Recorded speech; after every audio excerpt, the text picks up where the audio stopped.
শুল্ক কমানো ও আমদানির পরও এখনও চড়া চালের বাজার, বিক্রি হচ্ছে আগের দামেই, তবে স্বস্তি ফিরেছে মুরগির বাজারে। দাম কমেছে কেজিতে 15 থেকে 20 টাকা পর্যন্ত। বাজার পরিস্থিতির সবশেষ খবর জানাতে রাজধানীর কারওয়ান বাজারে আছেন রিপোর্টার MS আরেফিন। সরাসরি চলে যাচ্ছি তার কাছে। মাসের শেষ শুক্রবার আজ সকাল থেকে সূর্যের দেখা না মিললেও ক্রেতাদের কিন্তু হাঁক ডাকে কেনাবেচা চলছে।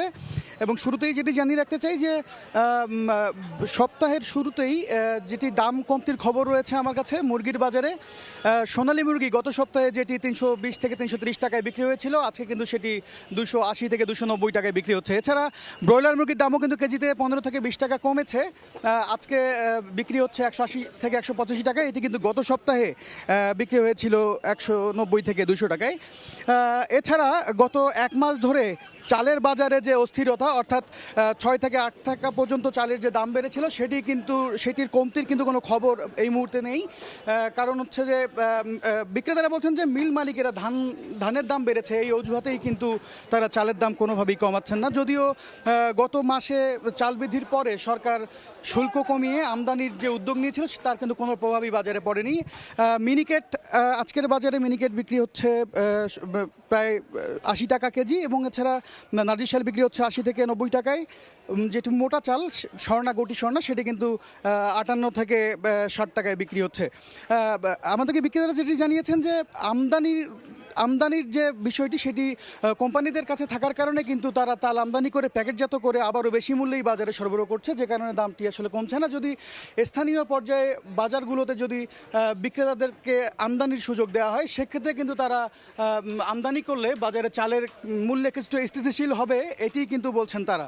এছাড়া সব মিলিয়ে যদি বলি আমি বাজারের আজকের পরিস্থিতি, তাহলে বলতে হবে যে সবজির দামে কিছুটা কমতি রয়েছে এবং মাছের বাজারেও অনেকটাই স্বস্তি পাচ্ছেন ক্রেতারা। তো বাজার পরিস্থিতি নিয়ে রাজধানীর কারওয়ান বাজার থেকে এই ছিল আমার কাছে সবশেষ। সরাসরি যুক্ত ছিলাম রাজধানীর কারওয়ান বাজারে। এদিকে দিনাজপুরে চলতি আমন মৌসুমে পর্যাপ্ত উৎপাদন হয়, কিছুটা কমতির দিকে সুগন্ধি ধান।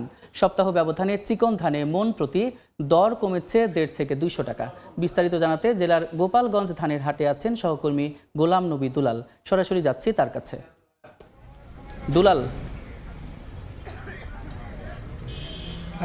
মোটা ধানের দাম কৃষকরা কিছুটা পেল, চিকন ধানের দাম কিন্তু সেভাবে পাচ্ছেন না। গত হাটে থেকে আজকে 150 থেকে 200 টাকা কম দামে আপনার চিকন ধানের দাম বিক্রি করতে হচ্ছে কৃষকদের। এই যে গোপালগঞ্জ হাট, এটা সকাল থেকেই কিন্তু এই হাটটি একটু জমজমাট, আমদানি হয়েছিল প্রচুর, কিন্তু যেটা কৃষকরা যেটা বলছেন যে তারা যে দামে আপনার বিক্রি করছেন তাদের সেটা পড়তা হয় না। আপনাকে জানিয়ে রাখি যে চিনি গুঁড়া যে সুগন্ধি যে ধানটি সেটি প্রতি মন 2150 থেকে বিক্রি হচ্ছে, এবং গত হাটে ছিল 2300 টাকা মন। এবং কাঠালি যে ধান সেটি 2600 টাকা মন বিক্রি হচ্ছে, গত হাটে ছিল 2700 থেকে 2750 টাকা। অন্যান্য যে মোটা ধান সেগুলো মোটামুটি আপনার বিক্রি হচ্ছে। তবে চিকন ধান এবার আমরা যেটা তথ্য নিয়ে জেনেছি, দিনাজপুরে আপনার রেকর্ড পরিমাণ আপনার সুগন্ধি ধানের আবাদ হয়েছে। যেহেতু এটা আমন মৌসুম প্রায় শেষের পর্যায়ে, এখানে 2,71,000 হেক্টর জমিতে আপনার আমন আবাদ হয়েছে। এর মধ্যে 92,000 হেক্টর জমিতে আপনার সুগন্ধি ধানের আবাদ হয়েছে। উৎপাদনও কিন্তু আপনার রেকর্ড পরিমাণ হয়েছে। কৃষকরা কিন্তু যেটা বলছেন যে যেহেতু প্রান্তিক যারা কৃষক তারা কিন্তু এই হাটে ধান নিয়ে এসেছেন, তারা বলছেন যে মোটা ধানের দাম তারা কিছুটা পেল, চিকন ধানের যে দাম সেটা পাচ্ছেন না। এই কারণেই যে প্রতি বছর যে উৎপাদন যে খরচ, সেই খরচটা কিন্তু বাড়ছে। সেচ, আপনার কীটনাশক, শ্রমিক এবং পরিবহন সব কিছু মিলেই তাদের উৎপাদন খরচ কিন্তু আপনার অনেক বেশি পড়ে যায়। সেই অনুপাতে দাম যেটা পাওয়ার কথা সেটা তারা না পাওয়ার কথাই তারা যেটা বলেছেন। কিন্তু সব জিনিসের দাম কিন্তু অনেক বেশি, সেই তুলনায় ধানের যেটি দাম সেটা তারা পাচ্ছেন না। এবং আরেকটি যে বিষয় সেটি হচ্ছে যে বড় বড় যারা কৃষক যারা আবাদ করে তাদের ঘরে কিন্তু আপনার এখনও প্রচুর পরিমাণে ধান তারা মজুদ রেখেছেন। তারা তাদের প্রত্যাশা যে আগামী হাটগুলোতে হয়তো এই ধানের দাম বাড়লে তারা কিছুটা হয়তো লাভের মুখ দেখবেন।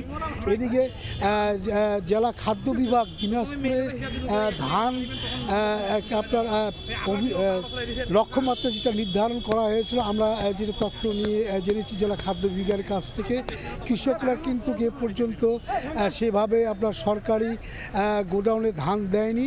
এখন পর্যন্ত আমাদের তথ্য মতে মাত্র 5 থেকে 10 শতাংশের মতো আপনার ধান আপনার অভিযান তারা আপনার সংগৃহীত হয়েছে। চালও আপনারা 75 শতাংশ আপনার অর্জিত হয়েছে।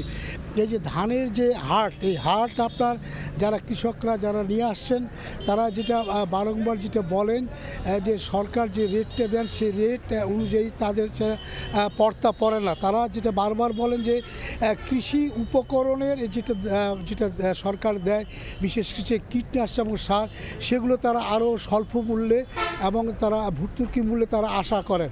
তো এই যে আপনার এই গোপালগঞ্জ হাট ছাড়া অন্যান্য হাট প্রতি সপ্তাহে যে হাটগুলো লাগে সেই হাটের কিন্তু ধান অনেক উঠানামা করে এবং যারা ক্রেতা তাদের ক্রেতার সংখ্যাও কিন্তু আপনার সেভাবে নয়। তো আমার কাছ থেকে সর্বশেষ এই ছিল গোপালগঞ্জ হাট থেকে। সরাসরি যুক্ত ছিলাম দিনাজপুরের ধানের হাটে।